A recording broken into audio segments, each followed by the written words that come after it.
Hi hello friends, இன்றைக்கி நம்ம ரொம்ப ஈஸி அண்ட் டேஸ்டியான கத்திரிக்காய் பொரியல் தான் பார்க்க போகிறோம்.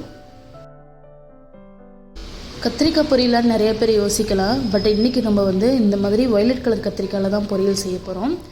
இந்த கத்திரிக்காயில் பொரியல் செஞ்சால் ரொம்ப டேஸ்ட்டாக இருக்கும். இது நம்ம வயலட் கலர் இல்லைன்னா இதுலேயே க்ரீன் கலர் கூட கிடைக்கும், வழுதலங்காயின்னு கூட சொல்லுவாங்க. ஸோ அந்த கத்திரிக்காயை வச்சு நம்ம பொரியல் செய்யும்போது அந்த பொரியல் ரொம்ப டேஸ்ட்டாக இருக்கும். நார்மல் கத்திரிக்காயில் செய்கிற பொரியலை விட இந்த கத்திரிக்காய் ஒரு டிஃப்ரெண்ட் டேஸ்ட்டில் இருக்கும். கண்டிப்பாக ஒரு டைம் ட்ரை பண்ணி பாருங்கள். இந்த கத்திரிக்காயில் பொரியல் ட்ரை பண்ணி பாருங்கள்.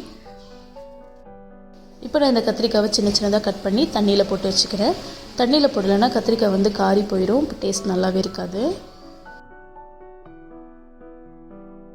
இப்போ பொரியல் தாளிக்கிறதுக்கு ஒரு கடாயில் ஒரு 2 ஸ்பூனுக்கு ஆயில் சேர்த்துட்டு எண்ணெய் காஞ்சோன்னே கடுகு சேர்த்துருக்கேன். கடுகு பொரிஞ்சோன்னே கருவேப்பிலை, ஒரு பெரிய வெங்காயத்தை கட் பண்ணி வச்சுருக்கேன், அதையும் சேர்த்துட்டு நல்லா வதக்கிக்கலாம்.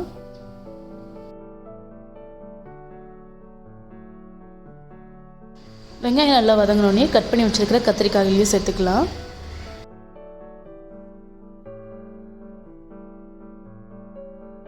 கூடவே தேவையான அளவுக்கு உப்பு, 1/4 ஸ்பூன் மஞ்சத்தூள், 1 ஸ்பூனுக்கு ஒரு சின்ன ஸ்பூன் அளவுக்கு மிளகாத்தூள் சேர்த்துருக்கேன். உங்கள் காரத்துக்கு தக்கன நீங்கள் மிளகாத்தூள் சேர்த்துக்கோங்க. இப்போ இதை தண்ணியே சேர்க்காமல் அதை இருக்கிற தண்ணியிலையோ அந்த எண்ணெயிலையோ வதங்குற மாதிரி வதக்கிக்கலாம். ரொம்ப சீக்கிரத்தில் வெந்துடும். ரொம்ப ஈஸியான ரெசிபி கூட. இந்த பொரியலுக்கு தண்ணி எதுவும் தனியாக சேர்க்க தேவையில்லை. நம்ம தண்ணியில் வச்சுருக்க கத்திரிக்காய் எடுத்து போடும்போது அதுலேருந்து வர தண்ணியிலே இந்த கத்திரிக்காய் வெந்துடும். ஸோ ரொம்ப அதிகமாக தண்ணி சேர்த்துட்டிங்கன்னா ஒரு மாதிரி சொதன்னு இருக்க மாதிரி இருக்கும். மூடி வச்சு ஒரு 3 நிமிஷத்துக்கு அதுக்கப்புறம் ஓப்பன் பண்ணி பார்த்தீங்கன்னா கத்திரிக்காய் பொரியல் சூப்பராக தயாராகிடும். நல்லா வெந்து சுருண்டு வந்திருக்கு பாருங்கள்.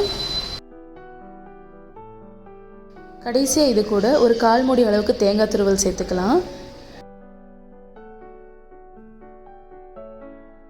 தேங்காய் துருவல் சேர்த்த பின்னாடி ஒரு 2 பரட்டி எடுத்தோம்னா நம்மளுக்கு கத்திரிக்காய் பொரியல் சூப்பராக ரெடி ஆயிருங்க.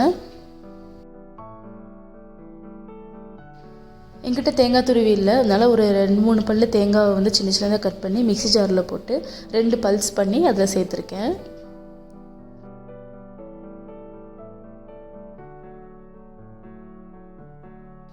அவ்வளோதாங்க. ரொம்ப சூப்பராக ஈஸியான கொஞ்சமாக பொருள் வச்சு செய்யக்கூடிய ஒரு கத்திரிக்காய் பொரியல் நம்ம செஞ்சிட்டோம். கண்டிப்பாக இந்த மாதிரி நீல கத்திரிக்காயில் செஞ்சு பாருங்கள்.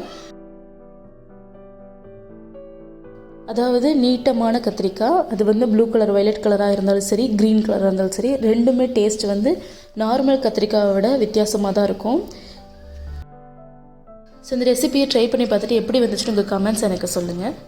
இந்த வீடியோ உங்களுக்கு பிடிச்சிருந்துச்சுன்னா இந்த வீடியோக்கு ஒரு லைக் கொடுத்துட்டு நம்ம எம்இ டேட் அம்மி சேனலையே சப்ஸ்கிரைப் பண்ணி வச்சுக்கோங்க.